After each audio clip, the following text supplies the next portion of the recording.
Baik, di dalam video kali ini kita akan membahas tentang apa itu kompleks adaptive system dan apakah kaitannya dengan berpikir sistem. Sebelum kita membahas video ini, silakan juga nanti melihat kembali video tentang pengantar apa itu berpikir sistem dan juga apa yang dimaksud dengan sistem kesehatan, karena kita akan lebih banyak membahas keduanya di dalam konteks kesehatan masyarakat. Di dalam video kali ini setidaknya kita akan mempelajari tentang apa pentingnya itu berpikir sistem, kemudian masalah kesehatan masyarakat dan kaitannya dengan kompleks adaptive system, serta fenomena-fenomena yang sering kita temui dalam sebuah kompleks adaptive system dalam kesehatan. Di awal video ini kita harus tahu dulu apa itu pentingnya berpikir sistem. Saya yakin sudah sangat paham tentang apa itu berpikir sistem dengan menjelaskan bahwa kalau ngomongin sebuah sistem pasti di dalamnya ada sebuah bagian ada banyak bagian yang saling berkaitan untuk mencapai sebuah tujuan tertentu. Saat kita berbicara tentang berpikir sistem, berarti kita menggunakan kerangka sistem tadi dalam melihat sebuah masalah. Jadi kita lihat di dalam sebuah masalah itu ada banyak bagian-bagian yang mereka itu pasti saling berhubungan untuk mempengaruhi sebuah hal yang sama begitu. Karena kita menggunakan kerangka berpikir sistem tadi, kita pasti akan tahu gambaran lengkapnya atau secara menyeluruh masalah ini terjadinya misalnya kenapa begitu ya, apa saja yang menyebabkan, bagaimana setiap bagian tadi itu bisa saling menguatkan atau saling melemahkan begitu dalam menciptakan sebuah permasalahan. Jadi kita akan punya gambaran lengkap tentang sebuah masalah. Kemudian kita juga akan bisa tahu, memprediksi konsekuensinya yang mungkin terjadi pada setiap konektivitas bagian tadi. Hubungan antar bagian tadi kira-kira akan menyebabkan apa sih gitu ya. Itu kita bisa dapatkan kalau kita menggunakan berpikir sistem. Selain itu, yang tidak kalah penting adalah kita akan tahu sebenarnya pada sebuah masalah tersebut siapa saja orang yang terlibat atau pihak yang terlibat dalam menciptakan permasalahan tersebut. Yang selanjutnya kita juga bisa lihat bahwa kalau yang terlibat adalah kelompok-kelompok ini atau pihak ini, maka selanjutnya penyelesaian masalahnya juga akan bisa lebih jelas begitu ya, harusnya melibatkan siapa saja. Jadi berpikir sistem membantu kita mengetahui permasalahannya secara kompleks, secara menyeluruh. Kita bisa prediksi konsekuensinya apa dari hubungan antar bagian tadi, dan kita bisa tahu siapa saja atau peran-peran dari setiap stakeholder yang terlibat tadi. Lalu di dalam sistem thinking, apa sebenarnya yang akan kita lakukan? Di dalam sistem thinking, yang kita lakukan tidak hanya sekedar membayangkan, begitu ya, mengira-ngira, kaitannya ini sama ini, mungkin nanti akan keluar ini. Tidak seperti itu. Di dalam sistem thinking, kita akan lebih dapat menggambarkan secara eksplisit hubungan dari setiap bagian di dalam sistem. Jadi, kalau nanti saat belajar sistem thinking, kita akan lebih banyak melihat, membuat sebuah visualisasi dari sebuah permasalahan, karena kita ingin untuk menunjukkan secara eksplisit hubungannya, kaitannya apa. Visualisasi tadi akan lebih memudahkan kita untuk melihat kompleksitas sebuah masalah tadi dengan lebih mudah. Lalu apa yang akan kita buat menjadi sebuah model yang eksplisit tadi? Paling tidak kita akan bisa tahu di dalam gambaran tadi adalah bagiannya apa saja, asumsi yang kita gunakan untuk memunculkan bagian tadi itu apa gitu ya. Misalnya kalau kita ngomong kalau masalah kemiskinan itu juga disebabkan oleh pendidikan gitu ya. Nah, kita bisa menggambarkan keduanya, tapi kita juga harus menyiapkan asumsi yang kita tawarkan, mengapa sih kita bisa menyampaikan bahwa pendidikan itu bisa mempengaruhi kemiskinan gitu. Jadi itu yang disebut dengan asumsi. Kemudian Untuk menggambarkan asumsi tadi, tidak hanya sekedar mengira-ngira saja, tapi kita menggunakan data, serta menggunakan kerangka berpikir sistem untuk menghubungkan bagian-bagian yang kita sudah tunjukkan dari data-data yang ada tadi. Jadi, tidak sekedar berupa asumsi kosong tanpa data, tapi kita punya alat penguat atau latar belakang mengapa asumsi tadi kita sampaikan. Selain itu, saat kita membuat sebuah kerangka besar dari berpikir sistem, kita juga harus memastikan bahwa pendekatan yang kita gunakan dalam membuat kerangka berpikir sistem tadi itu juga dapat diulangi oleh orang lain, sehingga kita bisa tahu bahwa apa yang kita pikirkan atau kerangka yang kita pikirkan itu valid. Jadi tidak hanya berdasarkan asumsi dari kita atau kelompok kita, tapi itu sebenarnya juga menjadi sebuah dasar pemikiran pada kondisi-kondisi yang juga dipikirkan oleh orang yang lainnya juga. Jadi menjamin validitasnya. Setelah kita bisa menggambarkan tadi, kita harus tahu tentang cara kerjanya, bagaimana jadi hubungan, kemudian asumsi. Kita juga harus tahu bagaimana sih kaitan hubungan ini dengan ini, cara kerjanya seperti apa. Itu juga harusnya muncul dalam sebuah model eksplisit yang ditawarkan dalam sebuah kerangka berpikir sistem.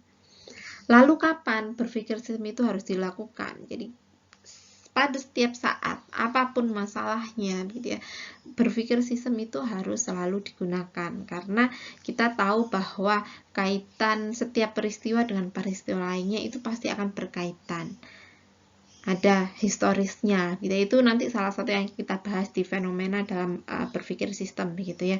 Jadi kapan digunakan? Ya harusnya pada setiap saat. Kalau kita ketemu masalah, kita nggak boleh cuman mikirin cuman masalah itu saja gitu ya, tapi kita juga harus tahu gitu kaitannya masalah tadi di dalam bagiannya seperti apa, kemudian kaitannya dengan masalah yang lainnya seperti apa.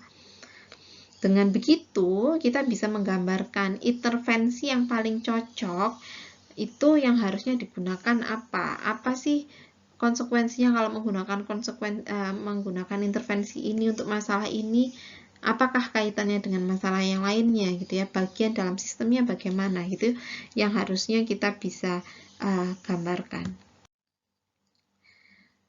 Selain ini lebih pada mereview begitu ya, apa yang sudah Anda pahami tentang sistem dan juga sebuah sistem kesehatan.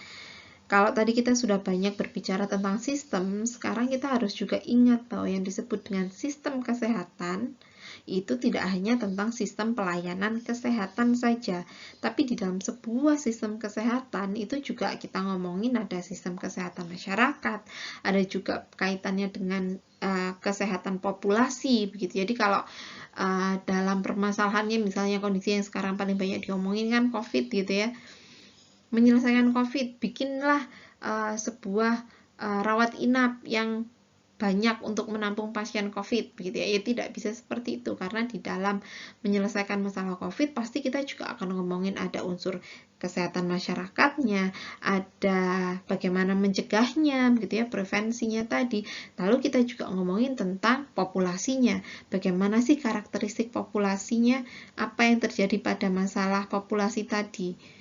Itu yang juga harusnya dipikirkan. Jadi ngomongin tentang sistem kesehatan, yang harus kita ingat, kita tidak boleh menyamakan sistem kesehatan itu dengan hanya ngomongin sistem pelayanan kesehatan saja. Jadi sistem kesehatan itu ada banyak komponennya, tidak hanya sistem pelayanan kesehatan saja.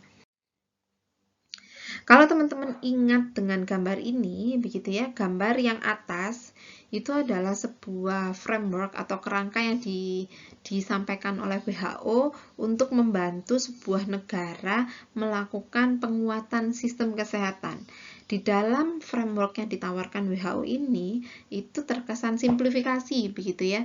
Kalau kita ngomongin di situ ada ngomongin sistem building blocks, ada leadership, healthcare, financing, SDM kesehatannya, ngomongin tentang teknologi, medical productnya, tentang informasi dan penelitian, begitu ya, tentang pelayanan kesehatan. Hal-hal ini yang menurut WHO harusnya dikuatkan dalam sebuah sistem kesehatan untuk bisa meningkatkan aksesnya akses orang untuk mendapatkan pelayanan kesehatan, bisa meningkatkan kualitas dan keamanannya. Kemudian kalau kita sudah menciptakan itu, kita bisa mencapai tujuan-tujuan dari sebuah sistem kesehatannya.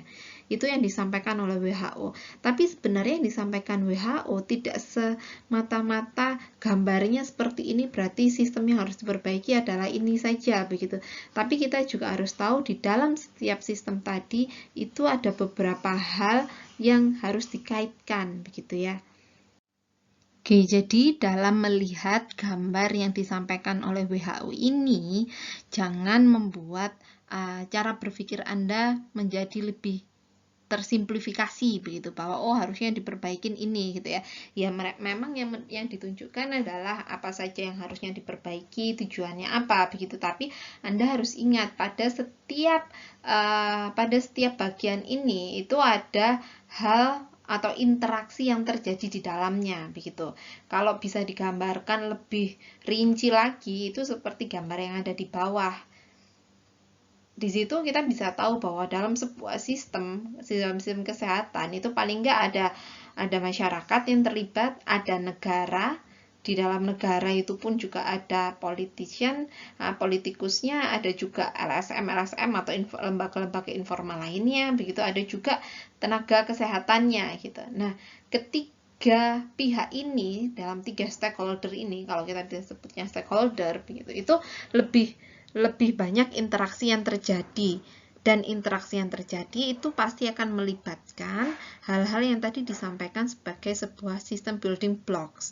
Jadi melihat gambar sistem building blocks-nya WHO, jangan langsung bahwa yang harusnya diperbaiki ini, tapi kita juga harus ingat interaksi yang terjadi di dalam menciptakan kondisi atau memenuhi sistem building block ini. Itu akan melibatkan banyak orang, melibatkan banyak pihak, interaksi yang terjadi, hubungan antar sistem building blocks-nya begitu ya. Belum lagi nanti hubungan antara setiap indikator-indikator yang digunakan untuk mengukur kualitasnya atau pencapaiannya sistem building blocks itu yang lebih harusnya dipikirkan. Karena itu konsep berpikir sistem atau cara berpikir sistem itu harus diperhatikan. Jangan saat melihat sebuah kerangka kerja begitu, oke, kayak begitu aja gitu ya, tapi juga harusnya dipikirkan kaitan-kaitan yang lebih detail di dalam setiap sistem yang ditunjuk. Nah, saat Anda membaca tentang sistem, mungkin akan muncul beberapa istilah begitu ya. Ada istilahnya simple system, ada complex system, dan chaotic system. Ketiganya punya ciri-ciri yang beda-beda begitu ya. Kalau simple system itu ya namanya saja sebuah sistem yang sederhana, di situ ada hubungan, ada beberapa unsur, tapi dia sangat sedikit yang terlibat. Jadi sangat sederhana sekali. Biasanya kalau kita kayak misalnya kita penelitian atau kalian baca tesis atau skripsinya kakak kelas gitu kan, pasti ngomongin tentang pengaruh A terhadap B begitu. Nah, itu menunjukkan sebuah simple system gitu ya, sistem yang sangat sederhana sekali. Ada kaitan satu dengan kaitan yang lainnya. Tapi cuman seperti itu saja begitu. Kita tidak bisa tahu bahwa kaitannya yang besar seperti apa karena kita cuman melihat di sistem yang sangat kecil tadi gitu. Kemudian kita ngomongin tentang kompleks sistem. Kalau kita ngomongin kompleks sistem, pasti di dalamnya ada banyak simple system yang terlibat. Ada lebih banyak unsur yang terlibat di situ. Dan hubungannya kadang tidak diketahui atau tidak stabil. Kita nggak tahu nih hubungan faktor satu dengan faktor yang lain karena saking banyaknya di dalam kompleks sistem. Sehingga kita akan kesusahan untuk memprediksinya menggunakan statistik. Kalau simple system itu gampang gitu ya. Pengaruh A terhadap B ya udah tinggal diuji t-test, diuji pakai logit gitu ya. Tapi kalau ngomongin complex system kita akan bingung mana sih yang harusnya dihubungkan dulu dengan variabel yang mana yang harus diuji dengan variabel yang mana, menggunakan cara yang mana gitu. Itu ciri-ciri kompleks sistem. Kita nggak tahu di dalam kompleks sistem itu yang terjadi seperti apa gitu. Di dalam kompleks sistem sendiri itu tidak ada adaptasi yang terjadi dalam sistem. Jadi ya sudah murni sistemnya tadi berjalan seperti itu saja, tidak ada upaya adaptasi di dalamnya. Contohnya apa? Contohnya gambar yang di bawah itu ya. Ada gambar tentang flyover. Flyover itu kan sangat ribet banget kalau dia sudah bikin jalan baru, tambah lagi, nanti ada jalan lagi, tambah lagi gitu ya. Itu akan menunjukkan banyak hal, banyak sistem yang sudah ada sebelumnya dihubungkan jadi satu hal yang sangat kompleks sekali, ruwet di dalamnya gitu ya, hubungannya rumit sekali. Kemudian ada juga yang ngomongin tentang chaotic system. Kalau chaotic system bedanya dengan kompleks system, ini lebih disebabkan karena satu hal kecil yang menyebabkan hal tadi menjadi sangat besar. Makanya gambarnya di situ adalah gambarnya butterfly effect. Dari satu hal yang kecil itu bisa menyebabkan kondisi yang tidak terduga dan sangat besar sekali. Berbeda dengan kompleks sistem. Kalau kompleks sistem tadi itu ada banyak sistem yang terlibat, mereka akan saling berhubungan gitu ya, dan hubungannya tadi membuatnya menjadi lebih kompleks. Kalau chaotic system yang ini lebih disebabkan karena satu hal kecil yang menyebabkan kayak efek domino lebih banyak dan lebih banyak lagi gitu ya. Itu yang disebut dengan chaotic system. Jadi Anda harus bisa bedakan sebuah sistem tadi itu sebuah sistem yang sederhana, kompleks, atau lebih pada chaotic system. Nah, kompleks adaptive system sendiri itu gabungan atau penjelasan dari tadi ya kompleks sistem, tapi dia di situ ada sebuah kondisi adaptif yang dilakukan antar bagiannya dia. Ada banyak unsur yang terlibat, hubungannya selalu berubah, begitu ya. Tapi di situ ada upaya-upaya adaptasi yang dilakukan di dalam sistem sehingga dia hubungannya bisa lebih kuat atau lebih lemah atau lebih membuatnya menjadi tadi ya disebut dengan bermetastatis gitu ya. Di situ lebih banyak yang upaya-upaya adaptasinya. Kalau kita ngomongin apa sih contohnya kompleks adaptive system sama kesehatan masyarakat gitu ya, mungkin pertanyaan yang paling banyak dilontarkan atau menjadi dasar tentang pemikiran ini adalah tentang bagaimana sebuah sistem kesehatan itu tidak dapat secara konsisten memberikan solusi dalam skala yang besar gitu ya. Kita punya sistem kesehatan.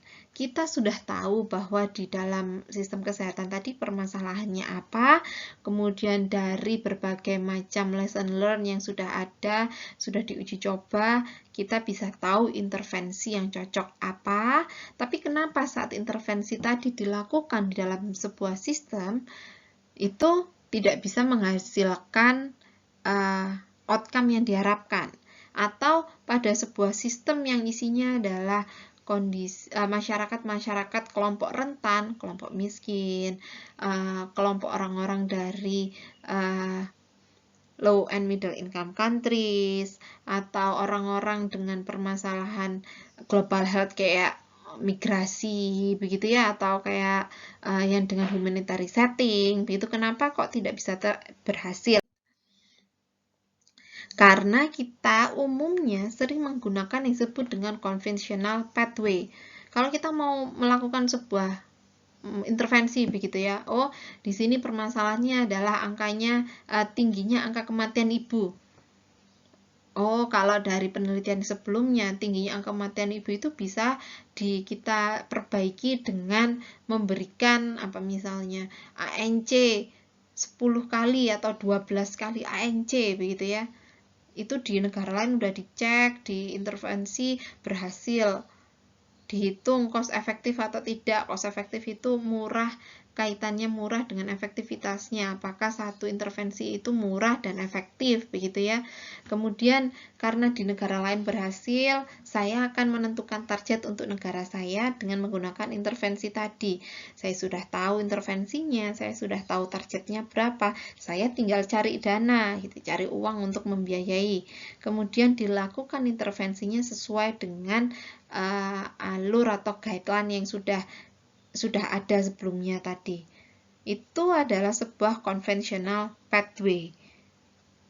Conventional pathway itu contohnya kayak ini tadi gitu ya. Jadi ada hal yang udah cocok di negara lain, kita masukin aja ke sini, atau nggak negara lain gitu ya, di daerah lain, kabupaten lain cocok, kita masukin aja ke daerah kita gitu. Nah itu akan sangat beresiko tidak mencapai outcome atau target yang kita tentukan.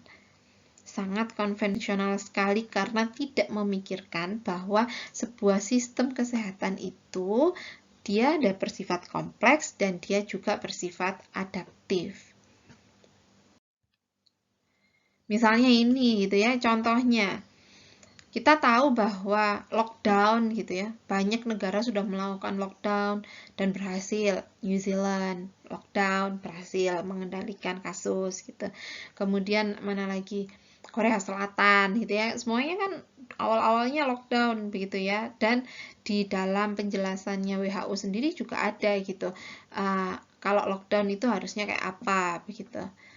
Nah, tapi bagaimana dengan di Indonesia? Kita lockdown aja kan kita degradasi jadi beberapa gitu ya.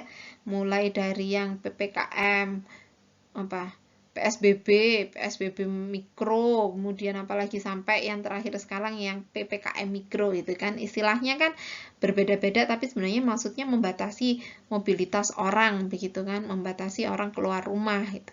Nah, di situ kita bisa tahu bahwa setiap strategi kesehatan, intervensi kesehatan itu akan sangat kontekstual tergantung dari kondisi di masyarakatnya tadi. Apa yang sudah berhasil dilakukan di negara lain belum tentu berhasil di negara kita. Di negara kita sendiri tadi, mulai dari yang PSBB sampai yang PPKM mikro itu menunjukkan adanya adaptasi. Walaupun kita nggak ngomongin tentang implementasinya benar atau enggak begitu ya, tapi kita ngomongin perubahan-perubahan itu adalah sebuah bentuk adaptasi dalam sebuah sistem kesehatan. Gitu. Di dalam pedomannya WHO sendiri bahkan dia juga sebutin bahwa itu akan sangat tergantung dari kesiapannya sebuah negara gitu. Kemudian dalam setiap kesiapan tadi itu juga akan ngomongin tentang biaya yang dibutuhin gitu. Nah itu kan pasti juga akan berbeda kalau kita efektivitasnya berbeda kalau kita melihat itu pada kelompok-kelompok negara miskin atau negara yang berkembang juga. Misalnya ini gitu. Kita tahu bahwa di dunia ini gitu ya ada ukuran tentang income per kapita, income per kapitanya aja udah beda-beda gitu. Jadi satu hal tidak mungkin lockdown gitu, tidak mungkin akan berhasil di negara dengan income yang tinggi dengan negara dengan income-nya rendah gitu. Termasuk juga kalau ngomongin misalnya pada sama-sama negara income-nya rendah gitu ya, mungkin saja juga akan terkait dengan HDI-nya gitu. Seberapa orang sih orang itu paham dengan kebijakan yang diberikan gitu. Kan itu bisa dilihat juga dari perbedaan-perbedaan HDI-nya tadi, Human Development Index-nya. Jadi akan sangat kontekstual tergantung dari negara atau sasaran yang ada. Mengapa tidak bisa cookie cutter? Cookie cutter itu yang tadi saya sebutkan ya, conventional pathway itu sering banyak yang ngasih istilahnya sebagai cookie cutter. Kalau kita bikin kue gitu kan, apapun bahannya, dimanapun kamu bikinnya, cetakannya sama gitu. Nah itu yang disebut konvensional tadi. Jadi kita harus tahu dulu sebenarnya permasalahannya, konteks di negara itu apa, dan kita akan harusnya bisa bikin intervensi yang sesuai dengan konteks negara tadi. Oke, kemudian saat kita ngomongin tentang di dalam kompleks adaptive system sendiri, fenomena-fenomenanya ada banyak gitu ya. Berpikir dengan kompleks adaptive system itu intinya pasti dibutuhin. Kalau fenomenanya nanti kita bisa lihat contoh-contohnya setelah kita petakan gitu ya, nanti kita bisa cek di slide yang terakhir. Di dalam slide ini kita menunjukkan mengapa pentingnya kompleks adaptive system. Karena yang pertama satu kaitannya sama cookie cutter tadi ya. Intervensi yang berhasil pada skala kecil, setting penelitian di dalam sebuah setting penelitian atau di negara lain itu nggak bisa secara sederhana direplikasi aja gitu dalam skala yang lebih besar di negara kita misalnya. Contohnya apa? Misalnya penggunaan GPS tracking untuk tracing Kan di berbagai negara kan sering ya, Korea Selatan kemarin berhasil karena katanya setiap orang itu bisa berhasil di trace dia habis ketemu siapa di mana dari GPS handphonenya gitu. Nah, saat itu misalnya kita ingin lakukan di Indonesia, dan itu sebenarnya sudah banyak ya di Indonesia, kayak lindungi diri, aplikasi lindungi diri itu kan juga pakai GPS tracking, tapi nggak berhasil. Kenapa nggak berhasil? Ya karena konteksnya beda. Mungkin di sana sinyal udah gampang gitu, orang dengan mudahnya menggunakan handphone dimanapun. Nah, kalau di kita, ya kita tahu sendiri bahwa luas negara kita itu sangat luas, kemudian kondisinya beragam, kualitas internetnya beda, nggak semua orang punya handphone gitu ya. Itu nunjukin bahwa intervensi yang berhasil pada kondisi tertentu belum tentu akan berhasil pada kondisi yang lainnya juga. Kemudian misalnya lagi perilaku masyarakatnya, perilaku tenaga kesehatannya itu nggak bisa kita kendalikan. Intervensinya kita udah bikin, kita rancang sesuai dengan hasil analisis situasi, udah bikin, sudah bagus, kita sudah coba cek begitu ya. Nanti kalau diterapkan itu kemungkinannya bagaimana gitu. Nah, tapi kita saat implementasinya kita juga susah untuk kontrolnya karena yang terlibat ada banyak orang dan setiap orang punya perilaku yang beda-beda. Misalnya contohnya sekarang mau masuk sekolah, semua bilang bahwa oh kalau nanti masuk sekolah yang penting adalah 3M gitu. Nah, apakah kita bisa kontrol implementasi itu saat di sekolahnya nanti itu? Kalau misalnya itu anak-anak SD gitu ya, TK gitu, disuruh untuk menggunakan masker, apakah mereka menggunakan masker terus-menerus di sekolah gitu. Wong sekarang aja kalau kita pergi ke kantor pemerintahan yang menggaungkan bahwa harusnya kita pakai masker dan sebagainya, saya sering loh ketemu sama orang yang nggak pakai masker di kantor. Nah, itu kan juga menunjukkan bahwa dalam implementasi intervensi itu akan ada banyak hal yang akan sulit kita kendalikan. Belum lagi kalau kita ngomongin intervensinya sederhana sih sebenarnya, tapi kita pasti akan butuh intervensi sosialnya juga kompleks. Contohnya vaksinasi COVID, kan gampang ya mikirnya, beli vaksin, dikasih orang, disuntik, selesai gitu. Tapi apakah sederhana itu? Ternyata tidak kan. Banyak orang akhirnya nggak mau pakai vaksin karena oh ini haram, oh ini banyak efek sampingnya, nanti saya tambah sakit dan sebagainya gitu. Jadi sebuah intervensi yang nampaknya sederhana itu pasti akan juga membutuhkan intervensi sosial yang justru itu yang lebih kompleks. Tapi kita juga harusnya ingat bahwa kadangkala stimulus kecil itu justru akan bisa buat perubahan besar daripada program yang sangat besar, tapi dampaknya akan kecil. Contohnya kayak edukasi COVID. Edukasi COVID di awal pandemi itu kan luar biasa banget gitu ya. Semua memberitakan, semua ada di TV-TV dan sebagainya gitu. Tapi orang kalau lihat itu sekali dua kali gitu ya, tapi tidak ada action nyata atau contoh real di link di keluarganya, circle terdekatnya dia gitu ya. Ya mungkin saja orangnya juga akan abai gitu dengan apa yang sudah dia tahu gitu. Jadi programnya besar tapi bisa aja dampaknya kecil. Tapi mungkin intervensi yang kecil ngasih tahu keluarganya gitu ya, pendekatan keluarga gitu itu bisa memberikan dampak yang lebih besar. Oke, dan nanti juga ngomongin tentang konsekuensi yang tidak diinginkan bisa terjadi. Tadi itu juga sudah kita bahas sebelumnya. Jadi dengan kompleks adaptive system, kita nggak hanya berpikir tentang hubungan antar sistem, bagian-bagian dalam sistem, tapi kita juga bisa lihat ada banyak hal yang harus kita perhatikan saat membuat sebuah intervensi. Intervensi yang kita kasih itu bisa akan memberikan dampak yang berbeda-beda dalam sistem maupun di luar sistemnya juga. Nah, nanti di semester di pertemuan berikutnya, video berikutnya, kita akan bahas tadi ya, perilaku-perilaku yang ada di dalam sebuah sistem itu seperti apa. menggunakan tools tertentu. Ada ngomongin feedback. Kalau ngomongin feedback berarti ngomongin kaitan satu dengan yang lainnya. Di situ ada feedbacknya. Ngomongin tentang scale-free networks berarti itu ngomongin tentang bahwa satu stakeholder, misalnya satu stakeholder itu ternyata bisa membuat pengaruh pada stakeholder yang lain, atau satu variabel diintervensi dia kasih pengaruh ke variabel yang lainnya gitu. Itu scale free networks. Atau ada path dependence. Path dependence itu lebih ke faktor historis gitu ya. Jadi hari ini melakukan intervensi apa, kaitannya pada intervensi-intervensi yang lalu sudah dilakukan itu apa, atau juga dengan yang kedepannya akan seperti apa gitu. Jadi ada banyak tools yang kita bisa gunakan untuk bisa memahami perilaku-perilaku yang tidak terduga di dalam sebuah sistem tadi. Jadi itu pentingnya apa itu kompleks adaptive system, kemudian apa pentingnya dari kompleks adaptive system digunakan dalam kerangka berpikir sistem di dalam sistem kesehatan.